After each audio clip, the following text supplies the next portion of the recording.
Hello followers and welcome back to the Minecraft Weekly Snapshot, and this week is 13W38A, and welcome to the new Minecraft. Not really, this is actually a shader which has been installed because there has been some improvements with the rendering system in this snapshot, and shaders seem to be now one of those things. So let's just turn that off because it's really quite annoying. I'll get to these in a moment. Let me see here. Is this the normal one? Oh no, this is not the normal one. Let me see.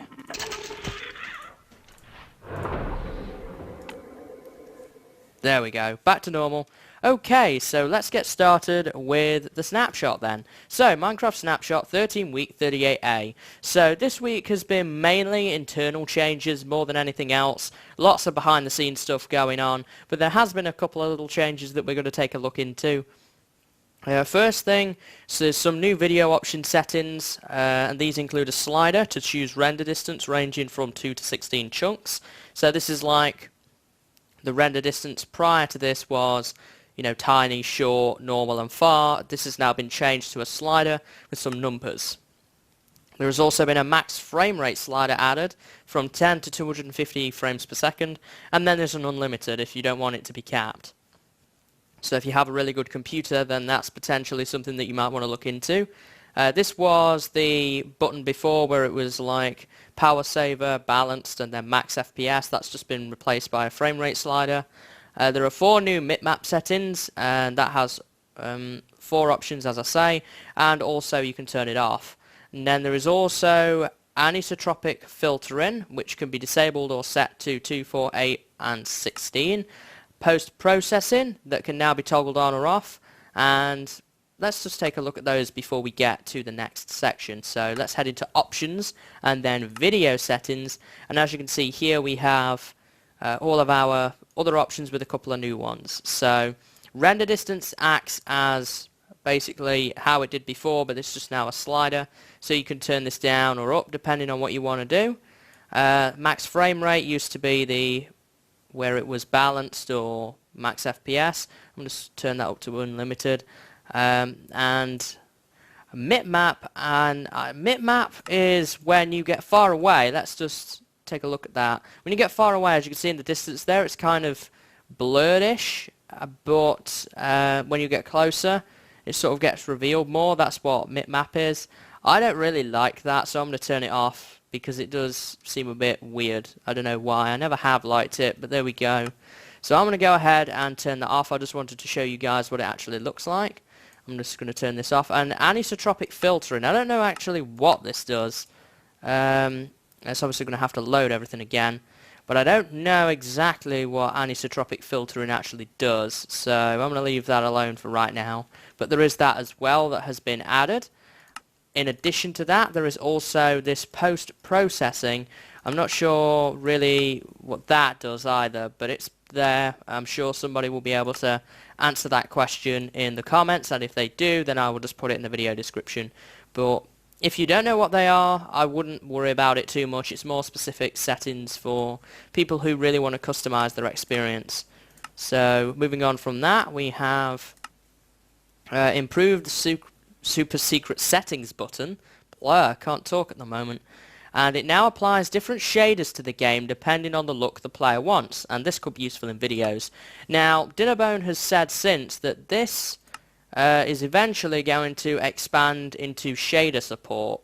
At least that's my understanding of it, and there's going to be more options for this so that people can write their own shaders and stuff like that. So at the moment we just have this button though, and we can push this to get different shaders. Let's just take a look at this one. This is a really kind of blurred, pixely one. I don't know what you would really call this, but it's pretty cool looking. I mean, I wouldn't use it. I just prefer the normal look. There is this one, which we started out with. And there's a bunch of different ones. I'm going to leave it for you guys to kind of explore on your own and see what is all out there to see. So there is that. But as I say, I don't think I'll be using them all that much. There's an upside down one, an inversion one, TV screens. There's just all sorts of mad stuff, black and white in there, creeper vision, blurred, jagged, sort of like painting effects. If you're familiar with Photoshop, then I think we're back to normal now. If you're familiar with Photoshop, then you'll probably recognize some of those filters. It's basically like Photoshop filters in Minecraft, so pretty cool, I have to say. Moving on from that, there is the improved maps. They now fill a full block when placed in an item frame. So this was a change that a lot of people wanted ever since maps could be placed into item frames. I have a little demo set up over here. Now, as you can see, this is quite a big map, and I'll let you in on a little secret. This is actually 4 maps placed together, because the way that maps work in item frames now is just a little bit different. So basically, you create your map and you put your item frame on the wall. Let's get ourselves some equipment out here. We want maps and item frames. And we can use the other side of this wall here. So you put your item frame on the wall, and before, when you put a map in, it would just display, we want map 0 first. You would just display like the map in the item frame. Now it actually creates a full picture, which is pretty cool if you ask me. Then we have different maps here that we can kind of add. That's not the right one. And if you right click it with the map, it's just going to spin it around. If you left click it, it's going to pop the map off, but because I'm in creative mode, then I'm not going to get the item back, and then you'll get the item frame on the wall. Let's see if I can piece this map together now. This does give lots of opportunities to map makers. I'm not really all that sure what's going on here anymore. I don't know. Let's just take a look at this map. So this gives map makers a lot of freedom now, because they can make images out of this, because there are mapping programs out there which can take an image, say from Google, and convert it into Minecraft maps, and now that can be placed on the wall and we can create our own custom pictures and whatnot. Very cool for things like servers and things like maps and so forth.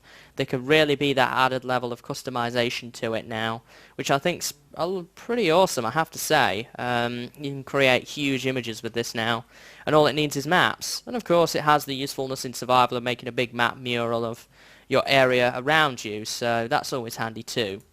So, in addition to that, we also have, let's see here, there we go, change the rate at which pigmen spawn from portals. This is listed on the Reddit changelog, and I believe that's to solve some of the gold farm designs that were being made out of these giant portals.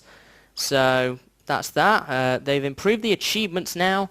New achievements for throwing diamonds at another player. So if you toss a diamond at another player other than yourself, then you will get this achievement here, diamonds to you, throw diamonds at another player. So fairly standard stuff there. Moving on from that, we also have the mip mapping and the anisotropic filtering, and something else called FSAA. I don't know what any of those are other than the mip map, which makes it blurry the further you are away. But they are there. These were recognizable from Optifine, but I don't know exactly what they do, so I'm just going to leave that.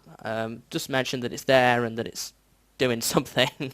And always, there's bug fixes. As always, there's always bug fixes. So the most notable bug fix listed here is the fact that now the big bug where if you deleted a world and then called it the same name, potentially chunks from the old world would still be there.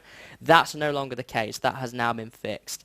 And there is also one here apparently where villagers were not generating properly, and they are now generating properly. So that's going to be just about it for this video, guys. As I say, not too much in this snapshot, but certainly some pretty useful things here. And also, one thing to mention today is 1.6.4 got released too. Make sure that you upgrade to that and visit your structures in 1.6.4 prior to upgrading to 1.7, just so that you can keep them. And what I mean by structures is things like witch huts and nether fortresses. And that's just to make sure that the mobs will still spawn there. The reason for that is there's been some major terrain generation changes, as we can see here, and we've had some changes to structures been made that kind of breaks them. But there is a fix out, 1.6.4. Don't just load your world in 1.6.4, go to your structures, load them into the game, and then it will create some data for it which will make it still work in 1.7. Vitally important that you do that before going near any structures in any of the 1.7 snapshots, whether that be 36, 37, or indeed today's 38. So just make sure that you've done that, guys, because otherwise your structures are going to be permanently broken. That's no fun for anyone. If you've worked on your witch farm really hard and then 1.7 comes out and breaks it, that's not very fun. So make sure that you have visited those structures if you need to. So I think that's going to be just about it from me today, guys. I hope that you've enjoyed, and I hope to see you in the next weekly snapshot. So until then, guys, see you later and have a good day.